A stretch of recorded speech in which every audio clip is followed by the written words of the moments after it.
பரிசுத்த ஆவியின் திரியேக நாமம் நம் அனைவரையும் ஆசீர்வதித்து காப்பதாக. ஆமென். கிறிஸ்துவுக்குள் பிரியமான அன்பு இறை மக்களே, இந்த ஆசீர்வதிக்கப்பட்ட நல்ல காலை நேரத்தில் நம்முடைய சிந்தனைக்காக கொடுக்கப்பட்டிருக்கிற திருமறை பகுதி யோசுவாவின் புஸ்தகம் 14ஆம் அதிகாரம் 6வது வசனம். அப்பொழுது கர்த்தர் யோசுவாவிடம், அவர்களுக்கு நீ பயப்படாதே, நாளை இந்நேரத்தில் நான் அவர்களை எல்லாம் இஸ்ரவேலுக்கு முன்பாக வெட்டுண்டுவார்களாக ஒப்பு கொடுப்பேன் என்று சொல்கிறார். கிறிஸ்துவுக்குள் அருமையான இறை மக்களே, 10ஆம் அதிகாரத்தில் இஸ்ரவேலரோடு யுத்தம் வந்த லாகீஸ், எப்ரோன் என்று சொல்லக்கூடிய 5 ராஜாக்கள் நாடுகளை இஸ்ரவேல் கையில் கொடுத்து ஆண்டவர் அவைகளை அழித்து விட்டார். கர்த்தருடைய பிள்ளைகளுக்கு விரோதமாக வருகின்ற தீய சக்திகள், அந்தகாரத்தின் அதிகாரங்கள் எல்லாவற்றையும் தேவன் முறித்து போடுவார் என்பதற்கு இது ஒரு நல்ல உதாரணமான காரியம்.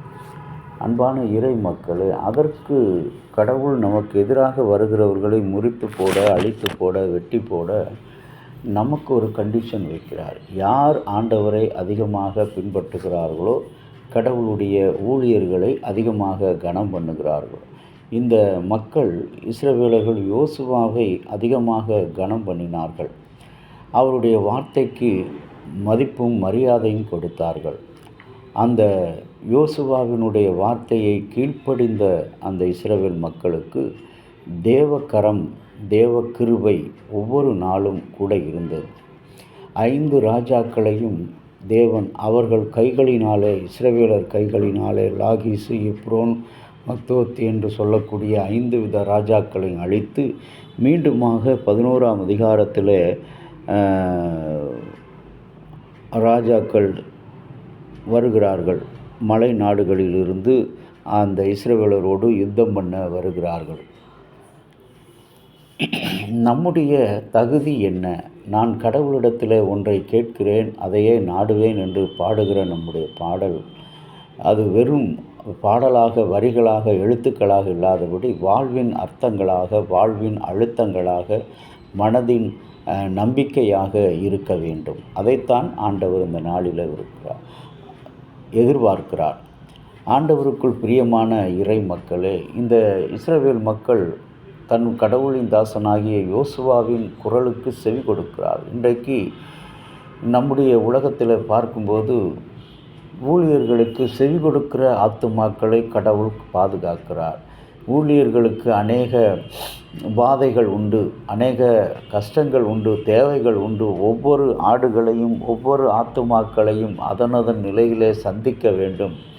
இதில் வேறுபாடு காட்டக்கூடாது, வித்தியாசம் காட்டக்கூடாது. ஒரு ஊழியரை அறிவேன், ஒரு குருசேகரத்தில் சென்று ஒரு சாராருக்கு மாத்திரமே தன்னுடைய உழைப்பையும் ஊழியத்தையும் செய்து கொண்டிருந்தார். மறு சாரார் என்ன செய்கிறார்கள்? அவரை விரோதமாக குற்றச்சாட்டு சொல்லுகிற மக்களாக இருந்தார். அது ஊழியருடைய பணி கிடையாது. இங்கே யோசுவா இஸ்ரவேல் மக்கள் அனைவருக்கும் அதிகாரியாக இருந்தான்.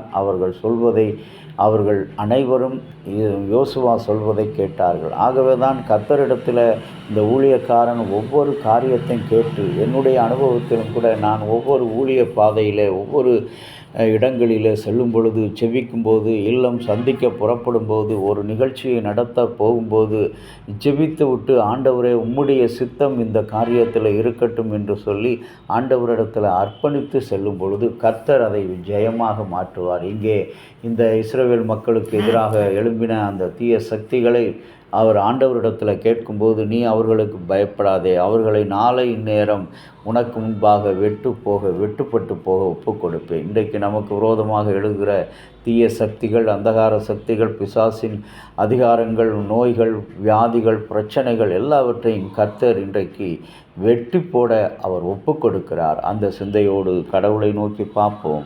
ஆண்டவரே, உம்முடைய கிருபையினாலே இந்த புதிய நாளை நாங்கள் பார்த்திருக்கிறோம். கடவுளுடைய கிருபையும் ஆசீர்வாதம் இந்த நாளில் எங்களோடு கூட இருந்து உம்முடைய சித்தத்துக்கு நாங்கள் ஒப்பு கொடுத்து தேவருடைய கரத்தில் நாங்கள் பலவான்களாக பலத்திருக்க உதவி செய்தரலும். அன்பின் இரட்சகரே, எங்களுக்கு விரோதமாக எழும்புகிற கஷ்டங்கள் எங்களை நிர்பந்தமான நிலைக்கு தள்ளிவிடாதபடி உம்முடைய சித்தத்தையும் உம்முடைய குரலையும் கேட்கிற மக்களாக இருக்க எங்களுக்கு உதவி புரிந்தருளும்.